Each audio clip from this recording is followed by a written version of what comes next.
खेल के मैदान से आपको बताएं कि क्रिस्टियानो रोनाल्डो की 12 साल बाद मैनचेस्टर यूनाइटेड में वापसी। इंग्लिश प्रीमियर लीग के क्लब मैनचेस्टर यूनाइटेड की जानिब से एलामिया में कहा गया है कि क्लब इस बात की तस्दीक करते हुए खुशी महसूस कर रहा है कि इतालवी क्लब यूवेंटस से रोनाल्डो के मैनचेस्टर यूनाइटेड में ट्रांसफर का मुआहिदा तय पा गया है।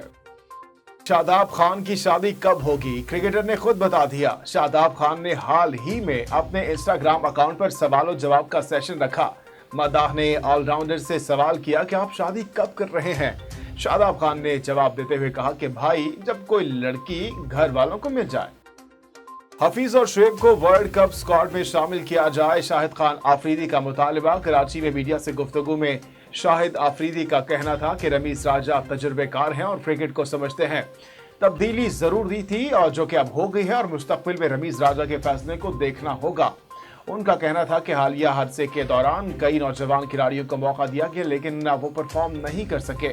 हफीज और शुएब मलिक की जरूरत है और दोनों को वर्ल्ड कप स्क्वाड में शामिल करना चाहिए।